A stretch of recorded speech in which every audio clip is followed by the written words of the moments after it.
March winds and April showers make way for sweet May flowers, and then comes June, a moon and you.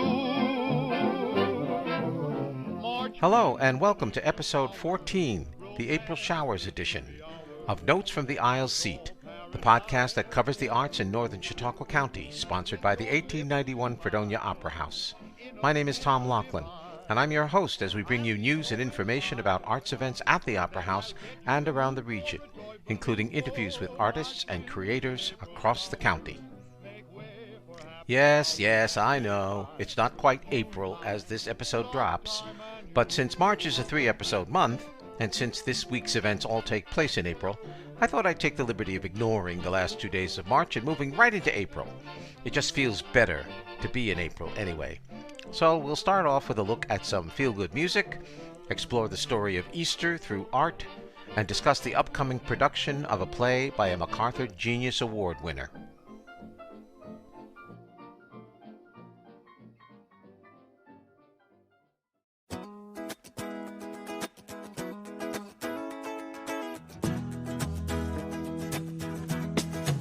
It only takes about 1 or 2 bars to recognize a song as one by the Doobie Brothers. Their unique sound is one that never seems to age. For Vinnie Brandi, it was the inspiration to get some of his friends together to form a Doobie Brothers Tribute band and hit the tour circuit. I managed to talk to Vinnie via phone between gigs.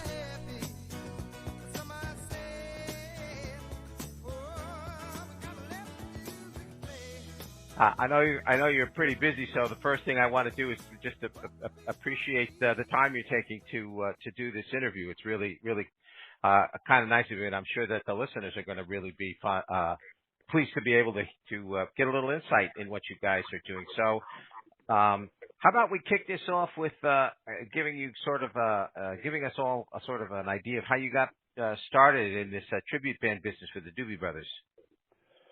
Well, we had we have a bunch of musicians. We're located in the Berkshires out in western Massachusetts. That's kind of where our core group is, and we have we had a handful of musicians here who were hardcore Doobies fans, all really into the Doobies music since back in when they hit the scene, probably in the mid '70s, and we just we were always talking about putting this thing together, and once the tribute band market started to really kind of find its groove, maybe about 8 or 10 years ago, and it became a big market, in theaters and performing arts venues, and we said, well, we've been talking about this. Why don't we do it? And we put it together, and we really took the time to pick the songs apart, learn all the parts, the harmonies, all the instrumental stuff. And, we put it together, and this was probably, I'm going to guess, we got up and running in 2018. And since we did it, it's just been nonstop, and seems to be a pretty good contingent of Doobies fans out there who want to hear this. We want to hear this great music. So that's how it all started, and luckily we've been plugging along pretty good. Did you expect it to be this successful, take off like this? Well, we were hoping it would. You never know until you put something out there, and you put something out, and the general public will tell you whether it's good or not. So you put it out there, you keep your fingers crossed, and it's been really successful. People love it. The tunes are, most of the tunes are instantly recognizable. The really unique thing about the Doobie Brothers is that there are really 2 almost completely different incarnations of the band.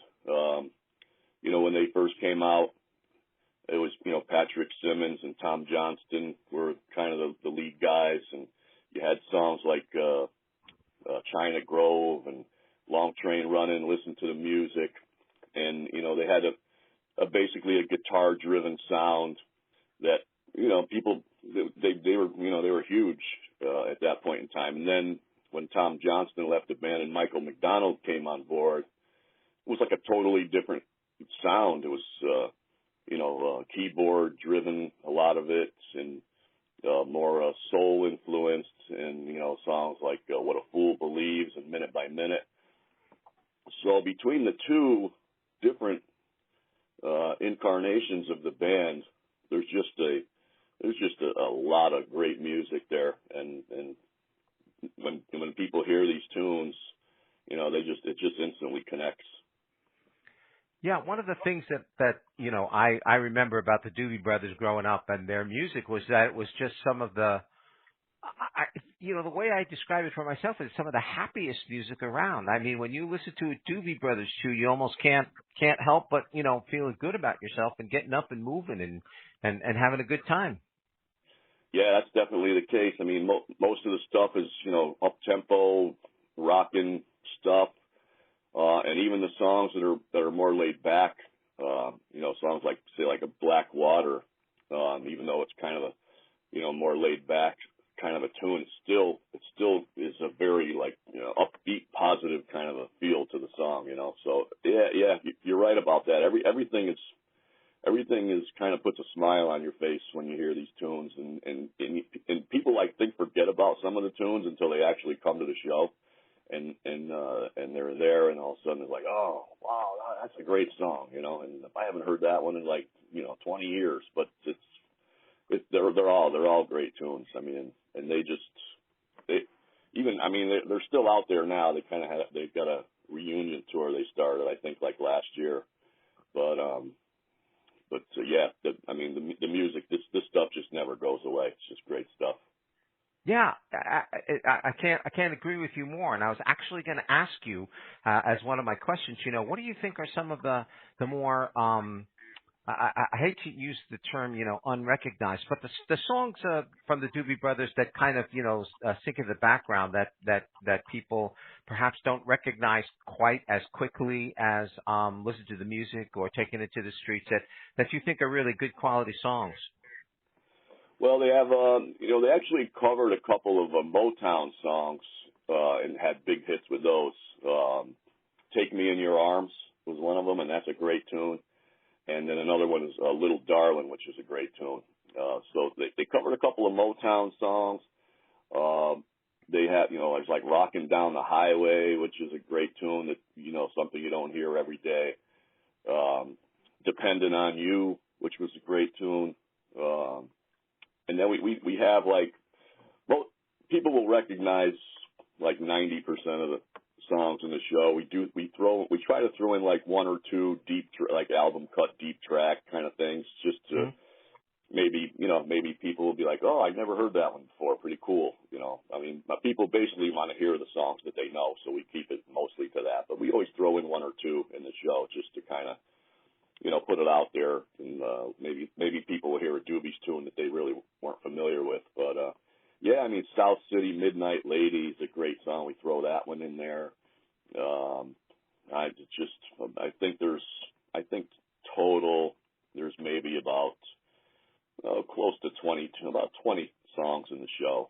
So it's there's a good amount of songs in there. So give me a little bit of background on your bandmates there. What kind of instrumentation do you have? How many you got? So there's 7 people in the group. There's a lead singer. There's 2 guitar players, a bass player, drummer, keyboards, and percussion. 7 people altogether. 5 of us sing. Lots of backups and harmonies going on in these tunes, and the Doobies, the Doobies' vocal skill was pretty incredible, and so was their musicianship, but especially their guitar players, and we have all that covered with our group, which is nice. Yeah, the vocal harmonies I always found to be one of the big attractions of their music, because they have some really tight 3-part and even 4-part vocal harmonies that just really are terrific to listen to, and you've got the voices. Yeah, those they were great singers, and we've picked all that apart, learned all those parts, and then we've got some outstanding singers in our group. So which you couldn't do without. So luckily we have that. But yeah, we try to put it out there just as they did it, and it's so far so good. It's been working pretty good for us. So that's a good thing. Well, the most amazing thing about the Doobie Brothers, I think, and I don't know if you'll agree with me or not, but I think it's one of those groups that you recognize the group itself, the Doobie Brothers, and you know their music, but the individual musicians that made up the Doobie Brothers don't really stand out in people's minds. No, that's true. That's true. They basically know, just like you said, they know the name. They know the name of the group, the Doobie Brothers, but most people are just, they recognize the band name, but they really don't know the individuals that that played. And they did have a fair amount of turnover, in their existence. So maybe that kind of plays into that. They had a lot of guys come in and out of the band over the years, but yeah, you're right. It's basically the sound that people recognize. I mean, when you hear a Doobie's tune, you recognize it like instantly. I mean, you hear the intro to China Grove. I mean, it's like instant. Long Train Running. It's Blackwater and all that stuff. So yeah, it's much more of a band than it was like a bunch of individual big name guys. Do you have any insight on I've always been curious about this, but I've never read anything about it. But how they got the name the Doobie Brothers? Where did that come from? I think it came from probably Doobie being a slang name for marijuana, and I think the band originated in San Jose, California. They were basically like a bar band, and there might have been some guys who I'm not sure, but maybe that name came from some of the guys' habits or whatever. Can't say that for sure, but that may be where it came from. Well, I would probably agree with you just in the sense that, that was always sort of like, again, when I was growing up, that was sort of always like kind of an inside joke, the Doobie Brothers, right? Yeah, but then I remember, Frank Sinatra always had that doobie doobie doo kind of thing. Yeah. And I said, I wonder if that had anything to do with it, like the kind of doobie harmony or that they were famous for. Yeah, it could be. Maybe they took it from Frank. Who knows? Who knows, right? I like to think it's probably the other way around. That 60s vibe was everywhere, right? Yeah. You never know. Yeah. You never know. Do you guys? How many concerts do you do a year? Well, now that we're back up and running, before the whole the COVID thing happened, we were probably doing maybe 30 something a year, and then right now we're pretty heavily booked, so it seems to be kind of gaining momentum. We were up and running for maybe about a year and a half before everything stopped, so.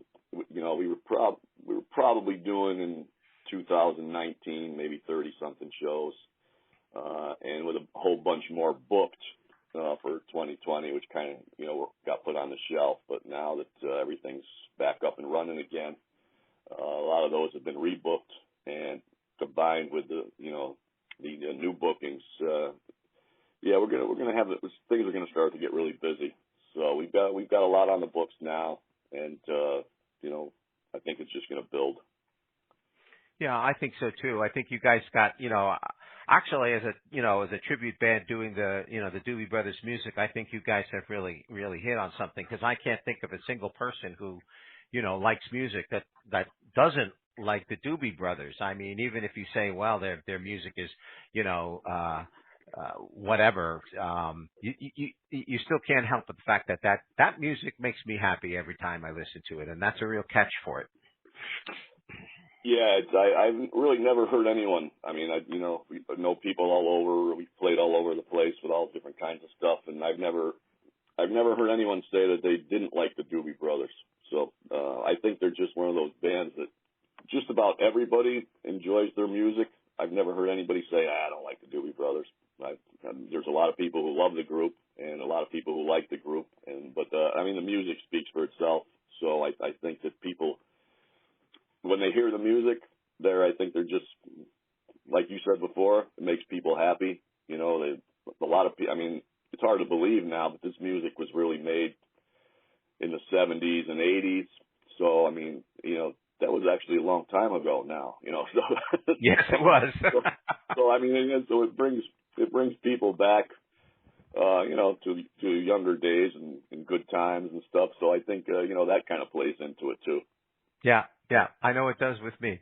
Well, listen, I know you're pretty busy, so I won't keep you on very long. But again, let me thank you for your time. I know the people at the 1891 Fredonia Opera House are looking forward to having you come, and I hope we get a big crowd for you out that night.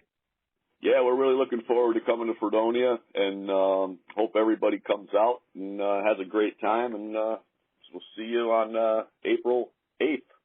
April 8th, that's it. Yep. Okay. All right. Thank you, Vinny. Thank you for your time. Okay. It's very much All right. appreciated. Thank you, Tom. Take care. Okay. Bye-bye. Bye.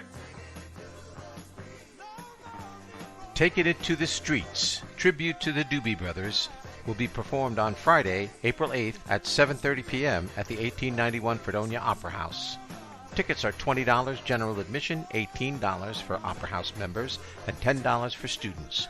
Call the box office at 716-679-1891 or go online at www.fredopera.org/tickets to get yours.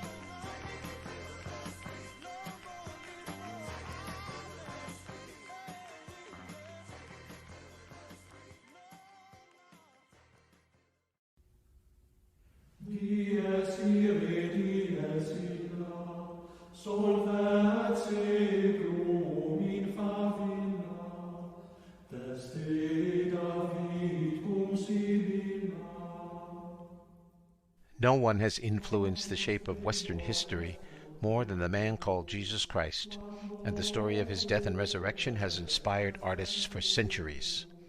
The Art and Architecture series will be showing the 90-minute, high-definition exhibition on-screen production of Easter in Art, the greatest story ever painted, on Saturday, April 9th at 1 p.m. I spoke with distinguished Professor of Art Alberto Rey to discuss 3 of the artists featured in the film, especially about their use of light in their work. Once again, a hearty welcome to one of my favorite guests, distinguished Professor of Art Alberto Rey. Alberto, welcome once again. Thank you. It's always a pleasure working with you, Tom. Yeah, and I like having you on. I think maybe I'll find a way to carve you out a regular bi-monthly appearance or something like that. That's fine with me. Yeah, Fine great, with me. great. So we have this exhibition on screen film coming up. It's part of the Art and Architecture series at the 1891 Fredonia Opera House, and it's called Easter in Art: The Greatest Story Ever Painted. And it's basically a curated look at some of the great paintings of Western art and sculpture as well that focus on the Easter story, the story of Christ's death and resurrection. And one of the things, you know, about Western civilization, when you look at it and its connection to the art world, is how tied in the Catholic Church and its imagery and iconography and story is to the development of the art scene in Western civilization. Why is that? How did that happen? What's the overall view there? Well, one of the things is if you were an artist, you needed to have somebody sponsor your work. So you had more or less three major options. You had either a private patron or a business patron or the church. The Catholic Church had lots of money. And one of the things that was important about the church and why the artists wanted to work with the church is because it was a public venue. So if you got your work commissioned by a church, it would be available for the entire public to see, and it was a great way to promote your work. So if you did a work for a private donor or a private sponsor, it might end up in somebody's house, and the only people that would see it would be other donors and friends. So the best way to promote your work was through the church, and the church at the time, um, but throughout history, has had a wealth of money and willing to support. And all the cardinals or popes always wanted to be remembered by the work that they left, by the artwork that they sponsored and left behind. Yeah, I think that certainly makes a lot of sense. And I know that the Catholic Church was invested in it because one of the ways they managed to get their story told was by pictures, because most people, back then, the vast majority of people were illiterate.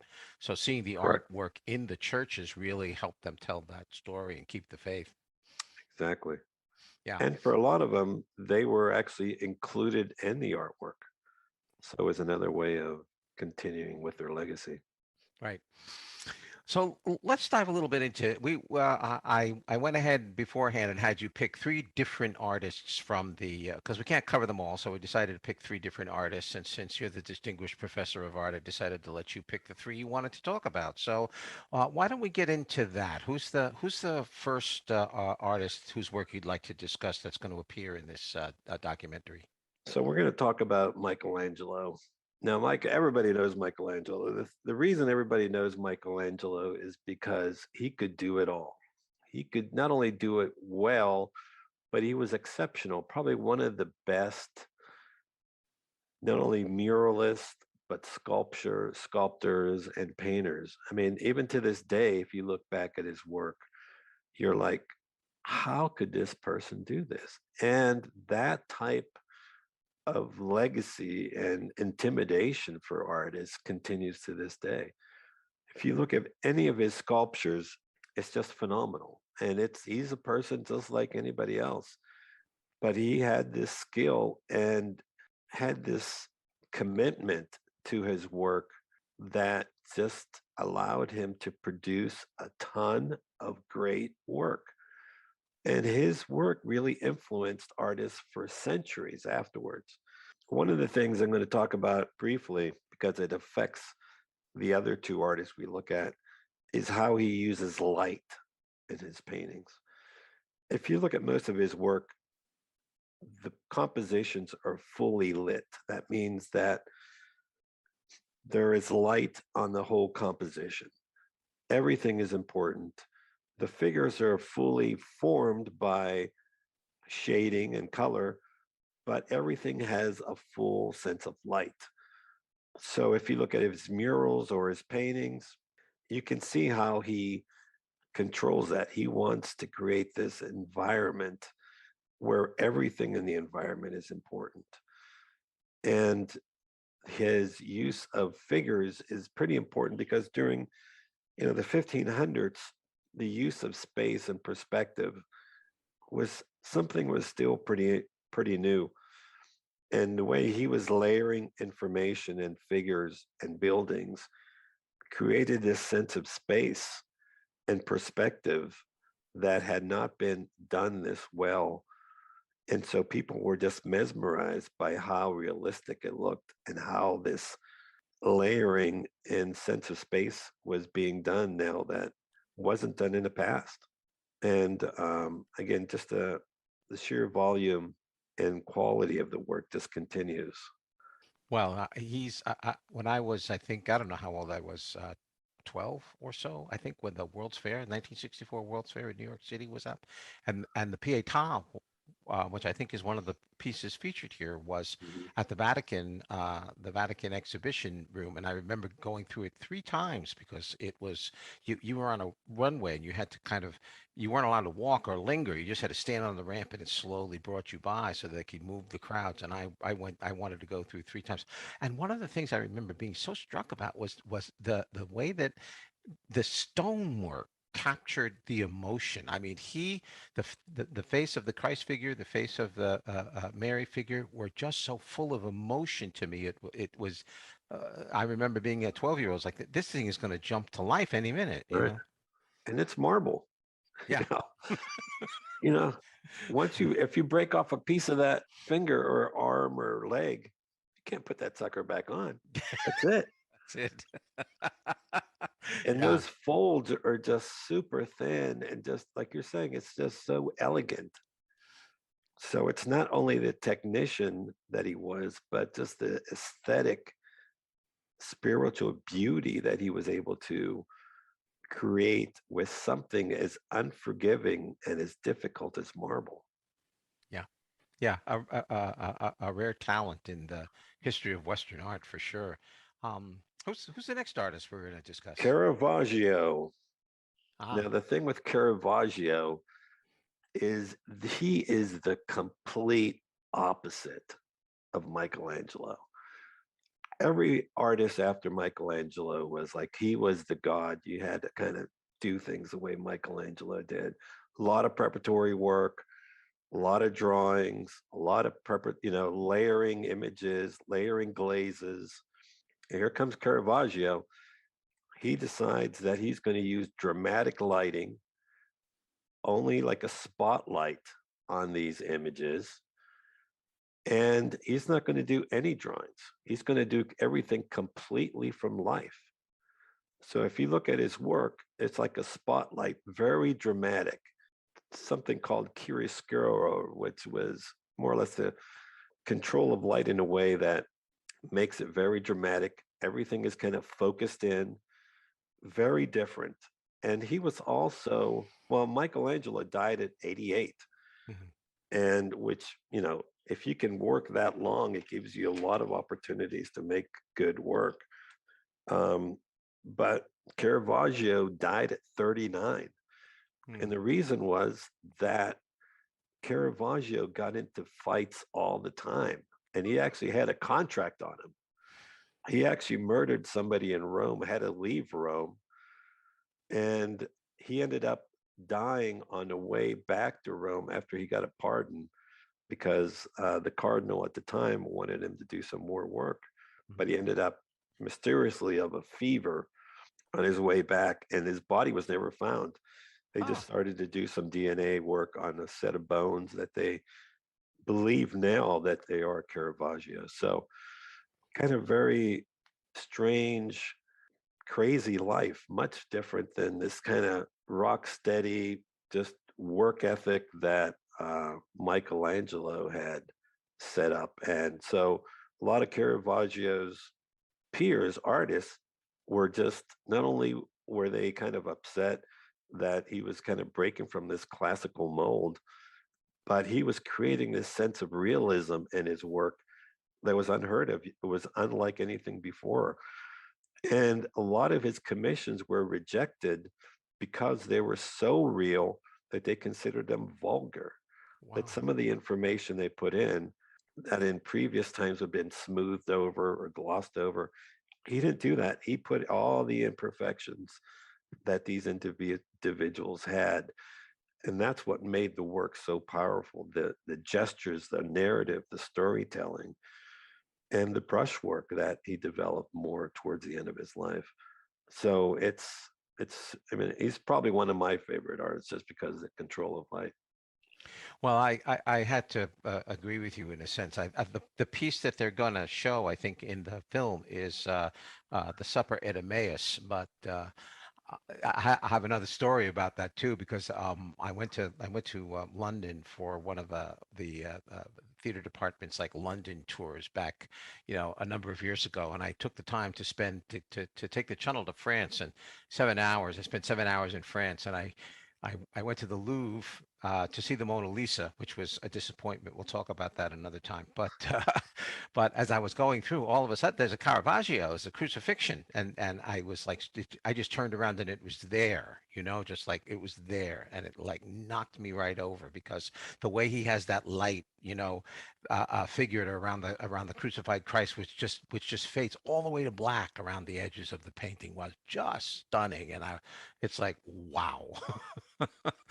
That was my Yeah. reaction to it. I know that's not a sophisticated reaction, but wow. No, no. I mean, and especially for the time, it wasn't like there was a lot of other artists doing it to this magnitude. The amount of realism and control of light was just, shocking.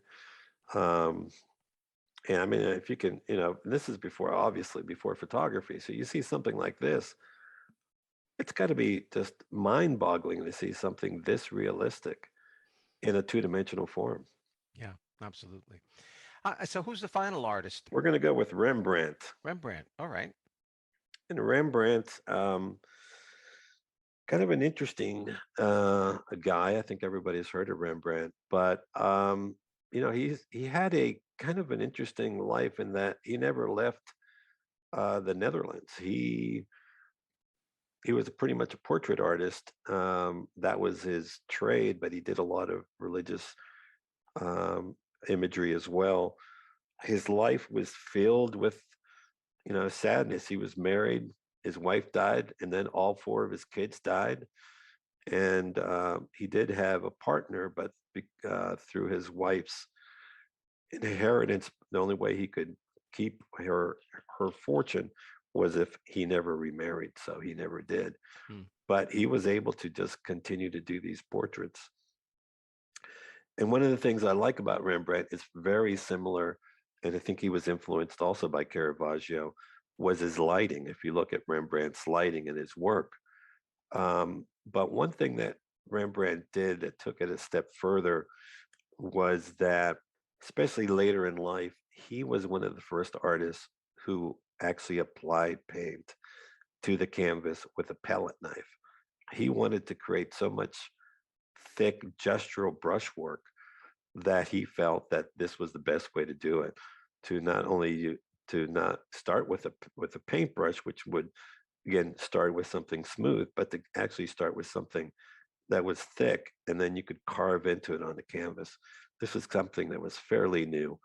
And so if you combine that with the lighting and the gestural kind of spiritual signature mark making, it goes beyond realism in that it incorporates a sense of personal mark making that cannot be done with, washes or glazes. So it was pretty important. And then his prints are really beautiful. Again, controlling light, but for the small scale that they are, he was able to put in a lot of information, and a lot of his religious imagery, especially from the prints, was very powerful. He unfortunately died a pauper, unmarked grave, and then a few years later, as they do with all people who pass away without any funds, they dug up his body and destroyed it. So there's no more remains of Rembrandt anywhere. You got some really interesting insights onto their lives, the lives of these guys. That's really a fun, little thing to think about. And I think is the reason I say all that is because I see it in the work. An artist, like a poet, like a writer, it reflects their life and their work. So you can't separate the two. So whatever happens in your life kind of intuitively comes through the painting as well. Well, I'm pretty sure that the people who go to enjoy this particular documentary, Easter in Art, are probably going to get a better insight into it when they watch these particular artists come through. I also there are so many others we could talk about: Rubens, Dali, Leonardo da Vinci, but I think we're going to leave it at the three, Alberto. And let me thank you for the time and that you give us all the time. And I really appreciate the expertise, so that the listeners can get a good little extra insight into what they're going to see. Well, thank you very much, Tom. It's always a pleasure. I'm certainly not an expert, but I'm looking at it as a fellow artist looking at other artists' work, and this is what I find fascinating about their work, and I wanted to share that with everybody else. Great. Thanks a lot. I'm sure we'll have you again, Alberto. There's more films to come, so you take care until I get a chance to talk to you again. All right. Thank you very much, Tom. All right. Bye-bye. Easter in Art, the greatest story ever painted, will have only the one showing on Saturday, April 9th at 1 p.m. Tickets are $15 for general admission and $10 for students. To purchase tickets, call the box office at 716-679-1891 or go online at www.fredopera.org/tickets.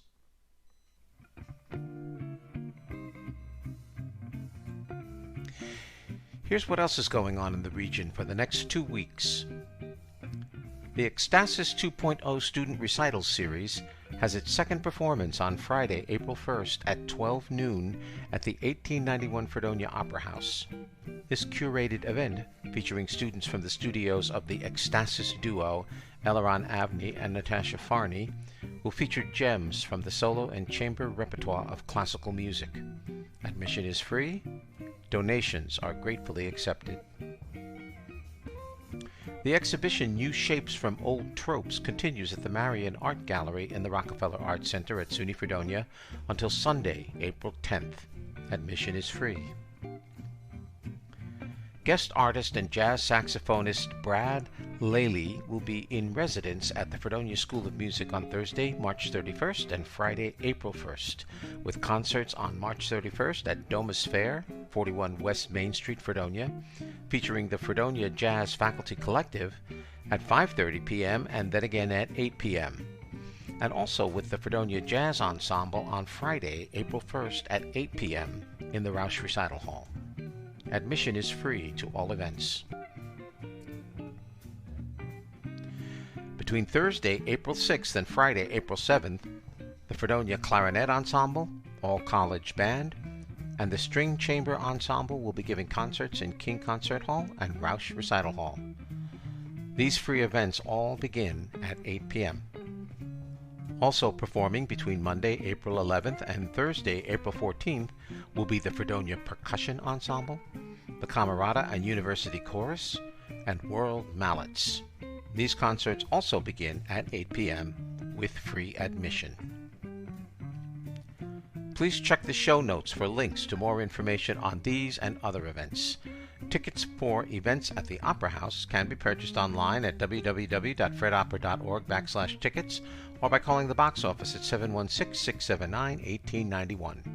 Tickets for all campus events can also be purchased online at www.fredonia.edu/tickets or by calling the campus box office at 716-673-3501.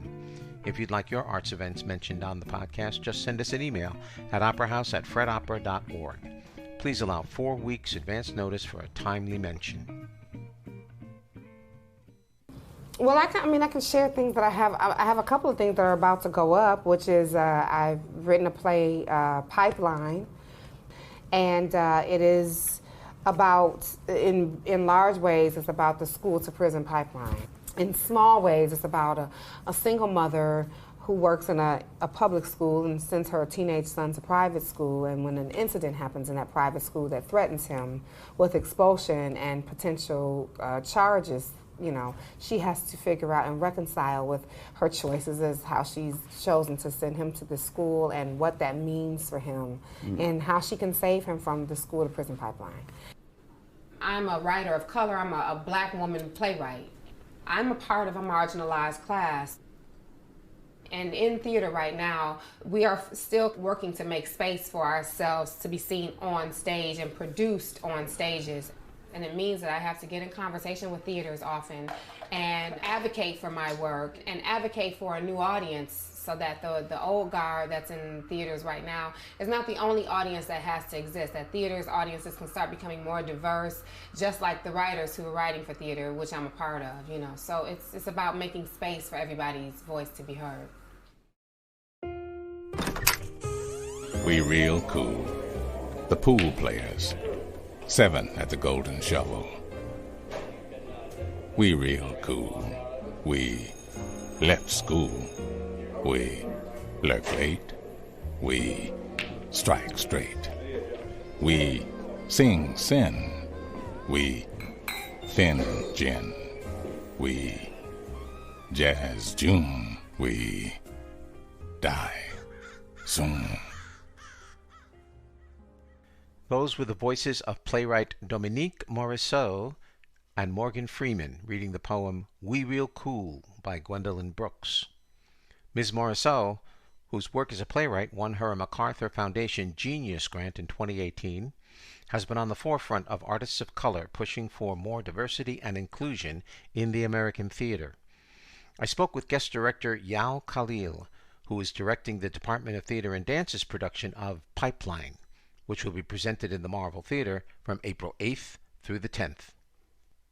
It's a privilege to be able to welcome Yao Khalil to the show. Yao is the guest director for the Department of Theater and Dance production of the play Pipeline by Dominique Morisseau. Yao, welcome. Thank you for having me. Oh, you're more than welcome. I'm glad you're here. Let's talk a little bit first about yourself. You're a guest director, so you're new to the area, new to the department. Give us a little background about yourself. Okay, well, I'll pretend I don't enjoy speaking about myself. Okay. Yes. Well, let's see. I am currently the artistic director at the Paul Robeson Theater in Buffalo, New York, at the African American Cultural Center. We're right now in our 54th consecutive season. And I am also, my undergrad and my master's was done in theater performance at the University of Buffalo. And I'm also a PhD student at the University of Buffalo in the Africana and American Studies department as well. Are you a native Buffalonian? I am. I am originally from Buffalo. Okay. And how did you come to become the artistic director at Paul Robeson? Ooh, good question. That was just about the fall of 2020. Mm-hmm. I did apply for the position through recommendation of an employee who was working there at the time, who informed me that it was available. I did put in the application, and I actually was working as the front office manager. Is where I started working for the African American Cultural Center, and when the vacancy became available for the artistic director position, I kind of did a lateral move over into that directing position. Well, good. Congratulations. That's Thank you. You're working at one of Buffalo's more significant theaters. Yeah. So let's talk about what you're doing at SUNY Fredonia. You've been a guest director. I think that they were looking for a guest director to do this play Pipeline, and tell us a little bit about the play itself. What do we got as a plot, characters, so on and so forth? Well, it's Dominique Morisseau, so we know there are already many different layers. Oh yeah. Of things that are taking place in this particular production. It's very, very interesting because it's not something that's very uncommon, but you have these students who are in this production, and my cast members, they had to keep reminding me that these are not college students who are in this play, because they live a very college-like life. This private high school where they're away, staying on campus in dorms rather. And it was interesting because a lot of them really could not necessarily relate to that as their high school experience. Interesting. It's their college experience, but it's not their high school experience. Right. And so it's interesting that Dominique created this world where this particular Black male student who is away, sent away to this private school with a very college-like experience to provide better opportunities, but it seems most importantly to try to curb some of his anger and his rage, and to hopefully put him in a position where he could be better, have better, and not become a statistic, right? Mm-hmm. Right. And so there's a lot of that happening in this show. But one of the bigger things, obviously, is that there is this point of racism that's in there, and I think what's interesting is that it was the one thing that a lot of the students actually did familiarize themselves with, because they know what it's like to sometimes, as students of color, be the only representation in their department or in their classrooms, throughout the semester or throughout their entire academic career, and having often found themselves to be called upon as the representative for their entire race or community or culture, to respond and answer specific questions, on behalf of everyone. And the main character, one of the main characters, Omari, in this production, he starts to feel the sting of having to be the representative for an entire group of people at a moment where he is dealing with a lot of inner conflict. Hmm. Yeah. Yeah, and that's a very, very intense struggle. Would imagine. Absolutely. The play gets its name from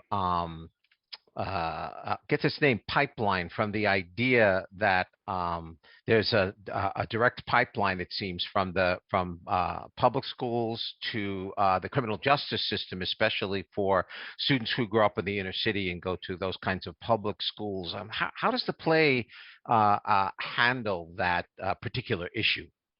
Yeah, it's that school to prison pipeline. And so here, Dominique, she uses the story Native Son by Richard Wright as the catalyst for the confrontation that takes place between Omari and his teacher in the private school system, where again, he is being pinpointed as the representative for an entire race of people. Um, and so here in this particular work, it becomes a matter of, ooh, how do I want to explain this?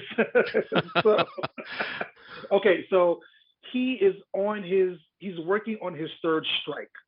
Okay, Okay. Omari is working on a third strike, and we know three strikes and you're out in terms of the legal system. And so he's working on his third strike right now.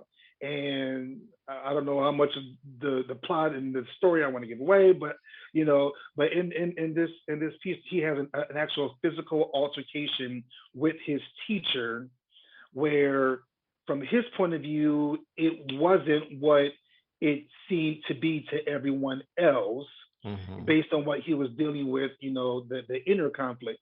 And so, because of this physical altercation that he has with the teacher, it puts him in the predicament of the third strike, having to be reinforced, where now he could be going to prison and having criminal charges brought up against him. And so the rest of the production from this point on is really the fight to keep him out of this prison criminal system, based on someone who you would not really call a criminal, but it was someone who certainly has inner conflict and communication issues with the teacher, and that lack of understanding or empathy for his personal issues Hmm. creates this whole world where now his entire life is in jeopardy.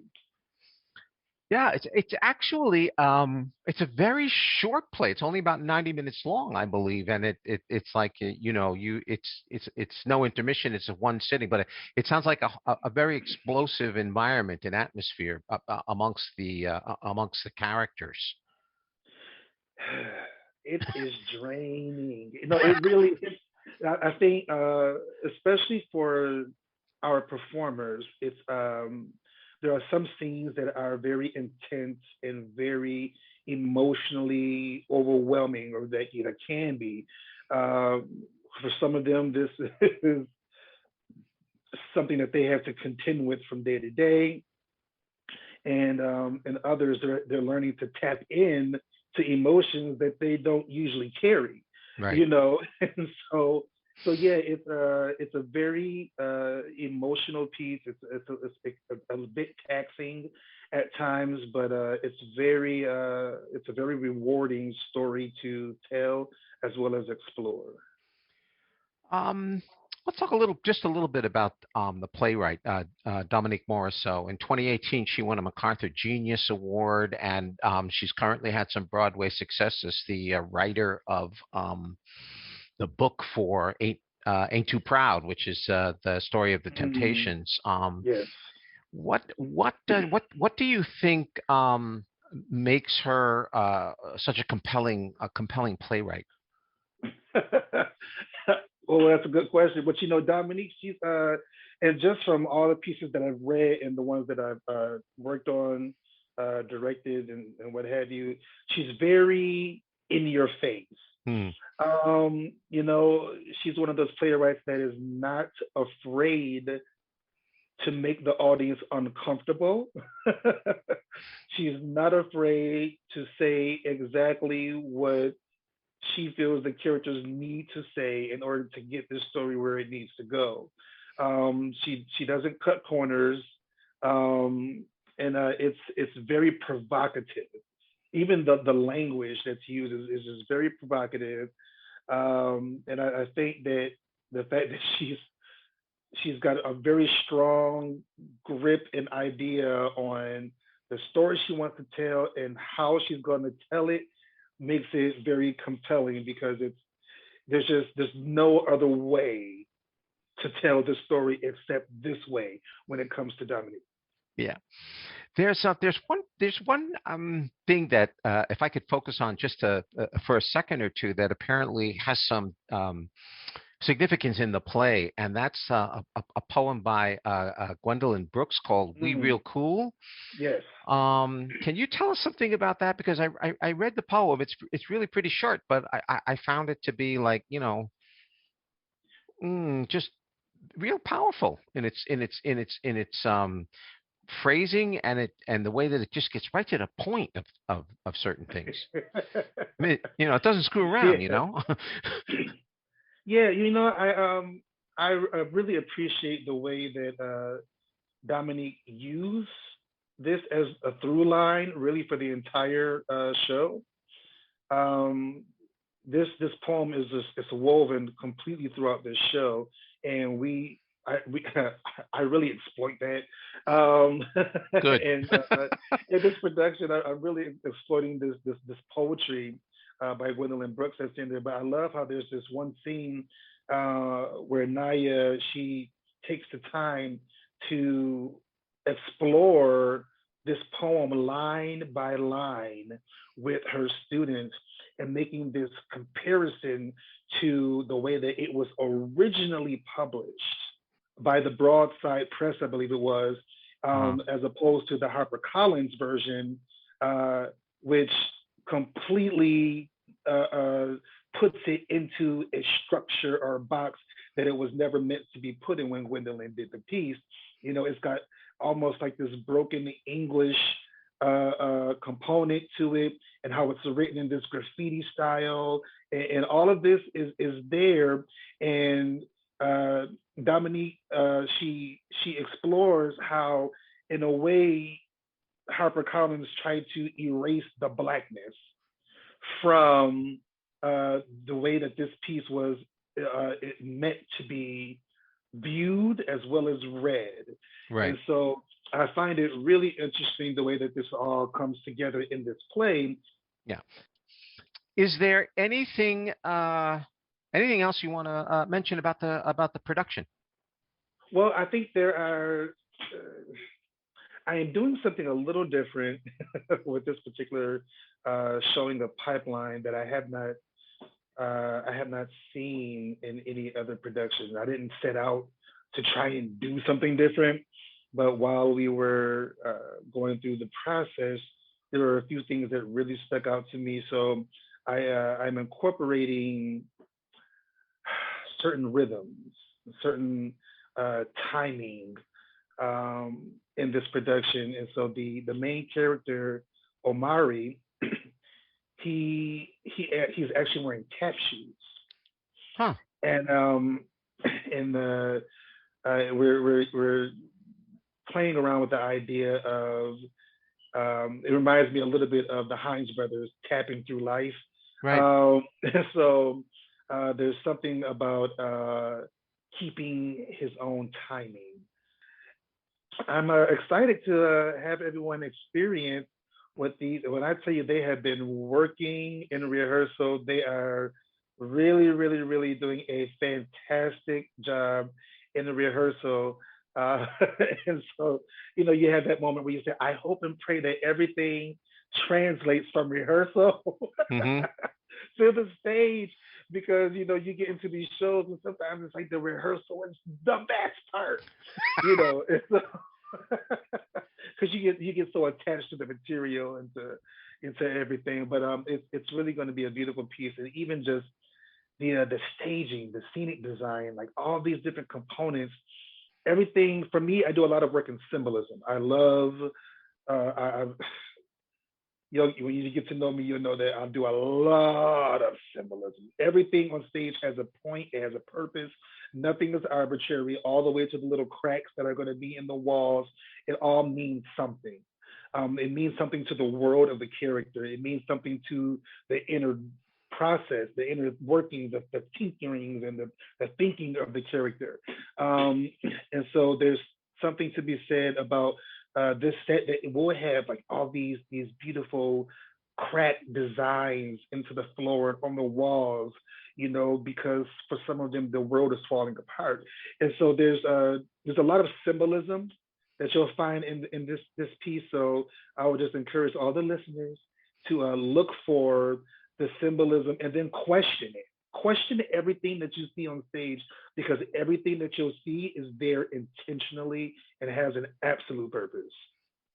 Wonderful. That's great. Yeah, thank you very much for joining me. I appreciate your time. I think I could talk about this play for a long time, and I'm looking forward to seeing the production. So thank you very much for taking the time, and good luck. And I wish you and your cast the best for your performances. Thank you so very much for having me. I look forward to having you with us. Pipeline will be presented in the Marvel Theater at the Rockefeller Arts Center for 3 performances only. Friday, April 8th and Saturday, April 9th at 7:30 p.m. and Sunday, April 10th at 2 p.m. Tickets can be purchased from the campus box office at 716-673-3501 or online at www.fredonia.edu/tickets. Finally, don't forget to register for the 5th Annual 1891 Run for the Fredonia Opera House, which will take place on Sunday, April 24th, 2022, beginning at 9 a.m. The run, or walk if you prefer, is a 5K distance on mostly flat ground through the village of Fredonia and the SUNY Fredonia campus. This year's event will be completely live. There is no virtual option, as in the past 2 years. Registration is now open by going to www.fredopera.org and following the links for the 1891 run, or using the link in the show notes for this podcast on its Podbean site at aisleseat.podbean.com. This is a major fundraiser for the Opera House and helps to support all the many programs and event series presented by the Opera House. If you can't make the run, please consider making a donation by following the links to the registration website and making your donation there. And that's it for this April Showers edition of Notes from the Aisle Seat. My thanks to Mr. Vinnie Brandi, Professor Alberto Rey, and Mr. Yao Khalil for being my guests on this episode. Notes from the Aisle Seat is a production of the 1891 Fredonia Opera House in Fredonia, New York. For more information on any of the Opera House's events, call the box office at 716-679-1891, visit the website at www.fredopera.org, or email at operahouse@fredopera.org. Notes from the Aisle Seat is now available wherever you get your podcasts, including Apple Podcasts, Google Podcasts, Spotify, and Stitcher. If you like this podcast, please consider following us by clicking the follow button on our website and spreading the word through your social media feeds. If you have an arts event you'd like to feature on the podcast, why don't you drop us a line at operahouse@fredopera.org, and we'll see about featuring your event. Please try to give us a month's advance notice if possible to facilitate timely scheduling. Notes from the Aisle Seat will return in 2 weeks on April 13th, 2022. I'm Tom Laughlin, and until then, be safe out there and be kind to one another.